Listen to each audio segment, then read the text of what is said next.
Hi అండి, అందరికీ నమస్తే. నేను మీ Bhavani. Welcome to Srilakshmi Navaneetha vlogs.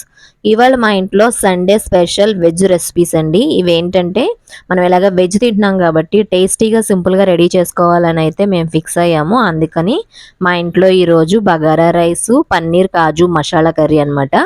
ముందుగా అయితే బగారా రైస్ని తక్కువ మసాలాలతో ప్రిపేర్ చేసుకుంటున్నాము. అది ఎలా అంటే ముందుగా స్టవ్ వెలిగించుకుని ఒక బాండీ పెట్టుకుని దానిలోకి ఆయిల్ కొద్దిగా నెయ్యి వేసుకుని అవి హీట్ అయిన తర్వాత దానిలోకి హోల్ గరం మసాలాలు వేసుకున్నామండి. వేసుకున్న తర్వాత వాటిని ఒక నిమిషం వేయించుకుని తర్వాత ఆనియన్, పచ్చిమిర్చి, పుదీనా, కొత్తిమీర వేసుకుని వాటిని కూడా కొంచెం మగ్గనిచ్చి ఆ తర్వాత ముందుగా మిక్సీ పట్టుకున్న మసాలాను అయితే వేసుకున్నాము. యాలకులు, దాల్చిన చెక్క, అల్లం వెల్లుల్లి పేస్టు, ధనియాలు, జీలకర్ర వీటన్నిటిని మిక్సీ పట్టుకుని ఆ మసాలా కూడా వేసుకుని చక్కగా మసాలాను కూడా కొంతసేపు వేయించుకున్న తర్వాత ఇప్పుడు దీనిలోకి ఒక గ్లాస్ రైస్కి 2 గ్లాసుల వాటర్ చెప్పిన వాటర్ని అయితే వేసుకున్నామండి. వేసుకుని దీనిలోకి కళ్ళుప్పు కూడా వేసుకుని ఒకసారి బాగా కలిపేసి మూత పెట్టి వాటర్ని అయితే మరగడానికి స్టవ్ పైన హై ఫ్లేమ్లో పెట్టి మూత పెట్టేశాను. అలాగే ఇంకొక పక్కన పన్నీర్ కర్రీ కోసం పన్నీర్ని అయితే ఇలా చిన్న చిన్న ముక్కలుగా క్యూబ్స్ లాగా కట్ చేసుకుంటున్నామండి. ఈ క్యూబ్స్ ఏంటంటే మన ఇష్టం, పెద్దగా కట్ చేసుకోవచ్చు, చిన్నగా కట్ చేసుకోవచ్చు. నేనైతే చాలా చిన్నగా అయితే కట్ చేసుకున్నాను పన్నీర్ ముక్కల్ని. చూసారు కదా, ఈ విధంగా చిన్న ముక్కలుగా అయితే పన్నీర్ అంతా కట్ చేసి పెట్టుకున్నానండి. ఇప్పుడు స్టవ్ వెలిగించుకుని బాండీ పెట్టుకుని దానిలోకి కొద్దిగా ఆయిల్ వేసుకున్నాను. ఆయిల్ హీట్ అయిన తర్వాత మనం ముందుగా కట్ చేసి పెట్టుకున్న ఈ పన్నీర్ ముక్కలను వేసుకుని చిన్న మంట మీద గరిటె పెట్టి కలపొచ్చు, లేదా ఇలా బాండీని కుదుపుతూ కూడా కలపొచ్చండి. అలా కలుపుతూ చిన్న మంట మీద ఒక మంచి గోల్డెన్ కలర్ వచ్చేదాకా వేయించుకోవాలి. చూసారు కదా, ఈ విధంగా ఇలా లైట్ గోల్డెన్ షేడ్ వస్తే చాలండి. ఇప్పుడు ఇవి వేగిపోయినాయి కాబట్టి పన్నీర్ని తీసేసుకుందాం ఒక ప్లేట్లోకి. ఈ పన్నీర్ ముక్కల్ని ఇప్పుడు ప్లేట్లో తీసుకున్నాం కదండి, పక్కన పెట్టేసుకుందాం. పక్కన పెట్టేసుకుని ఇప్పుడు అదే బాండీలో ఆయిల్ ఉంది కాబట్టి ఆ బాండీలోకి మనం తయారు చేసుకునేది కాజు పన్నీర్ మసాలా కర్రీ కాబట్టి ఇప్పుడు కాజుల్ని మనకి నచ్చినన్ని వేసుకోవచ్చు, ఎక్కువ కానీ తక్కువ కానీ. నేనైతే కర్రీకి సరిపడా జీడిపప్పులను అయితే వేయించుకుంటున్నాను ఆయిల్లో. ఇవేంటంటే కొంచెం కర్రీలో వేయడానికి, అలాగే కొంచెమేమో గ్రేవీలో మిక్సీ పట్టడం కోసం అని చెప్పేసి నేనైతే ఇన్ని జీడిపప్పులను వేసుకుని చిన్న మంట మీద వీటిని కూడా గోల్డెన్ కలర్ వచ్చేదాకా వేయించుకుంటున్నాను. అలాగే జీడిపప్పులు వేగేలోపు ఇటు పక్క అయితే మనం బగారా రైస్కి అన్నీ ప్రిపేర్ చేసుకుని వాటర్ వేసి మరగడం కోసం పెట్టాం కదా. చక్కగా వాటర్ మరిగిపోయిందండి. కాకపోతే నేను ఉప్పు సరిపోయిందా లేదా అని చెప్పి చూసుకున్నాను. ఇంకా కొంచెం ఉప్పు తక్కువగా ఉందని కళ్ళుప్పు కొద్దిగా వేశాను రుచికి తగినంత. అలాగే నేను ముందుగా రైస్ కడిగేసి నానబెట్టుకున్నానండి. ఆ నానబెట్టుకున్న రైస్లో వాటర్ అంతా తీసేసుకున్నాను.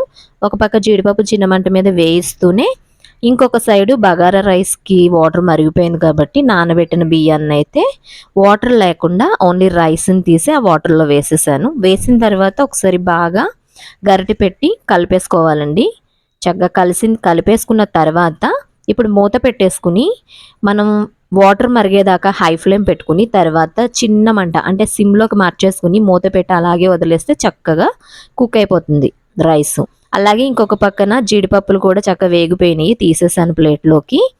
ఇప్పుడు అదే బండిలో కొద్దిగా ఆయిల్ వేసుకుని మనం పన్నీరు కాజు మసాలా కర్రీ అన్నాం కాబట్టి ఆ మసాలా రెడీ చేసుకోవడానికి గ్రేవీ కోసం అని చెప్పి ఇక్కడ ఆనియన్స్ని అయితే ఫ్రై చేస్తున్నానండి.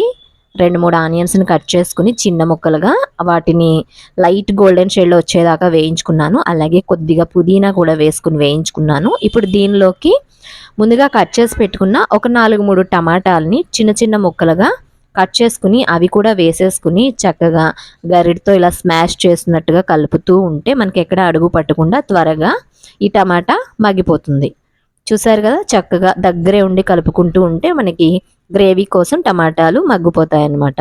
ఇంకొక పక్కనైతే మనం కాజు పన్నీర్ కర్రీ రెడీ చేసుకోవడానికి అన్నీ ప్రిపేర్ చేసుకుంటుండగానే ఇటు పక్కన మనకి బగారా రైస్ అయితే చక్కగా పొడి పొడిలాడుతూ మంచి టేస్టీగా మంచి సువాసన వస్తుందండి. చాలా బాగా చక్కగా కుక్ అయిపోయింది. ఇప్పుడు స్టవ్ ఆఫ్ చేసేయడమే. ఇంకా పన్నీర్ కర్రీ రెడీ అవ్వాలి.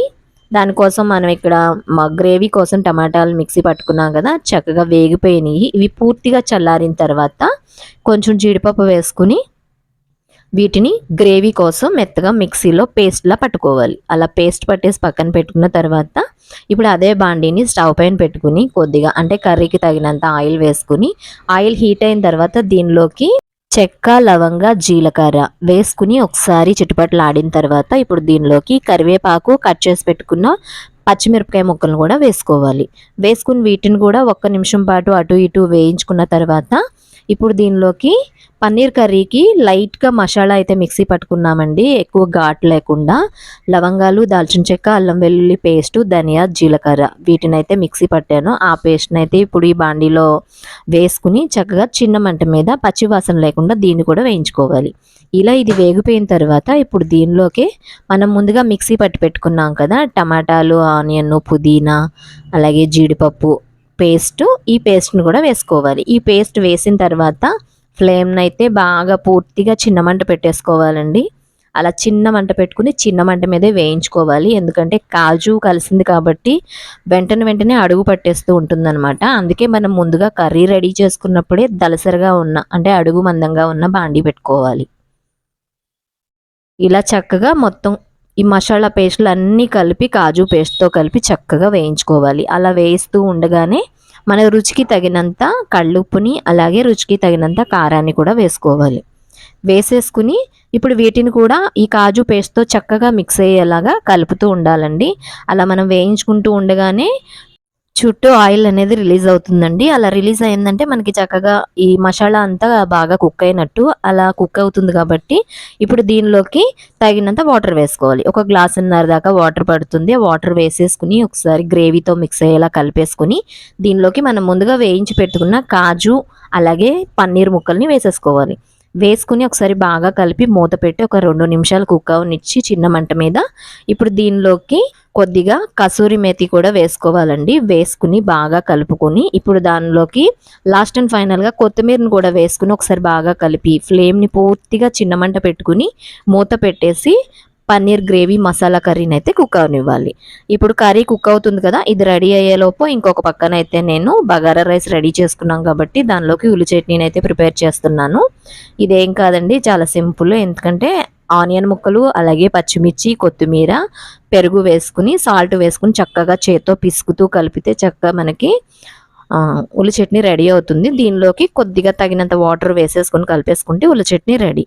ఉల్లి చట్నీ రెడీ అయ్యేలోపు ఇటుపక్క కూడా పన్నీర్ కాజు మసాలా కర్రీ అయితే రెడీ అయిపోయిందండి. చక్కగా ఇంకా స్టవ్ ఆఫ్ చేసేసుకోవడమే.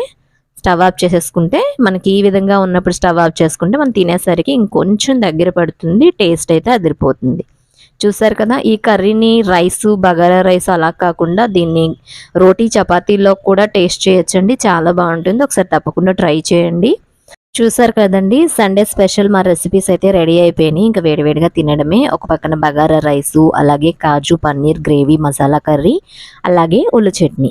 వీటితో చక్కగా ఈరోజు సండే కాబట్టి సండే స్పెషల్ రెసిపీస్ని అయితే చక్కగా తింటూ ఎంజాయ్ చేయొచ్చు. మీరు కూడా నేను చేసిన రెసిపీస్ ఈ వీడియో మీకు నచ్చితే తప్పకుండా ఒక లైక్ చేసి మీ ఫ్రెండ్స్కి రిలేటివ్స్కి షేర్ చేయడం మర్చిపోకండి. అలాగే మన ఛానల్ ఎవరైనా మొదటిసారి చూస్తున్నట్టయితే తప్పకుండా సబ్స్క్రైబ్ చేసుకోండి. ఓకేనా friends, thank you for watching.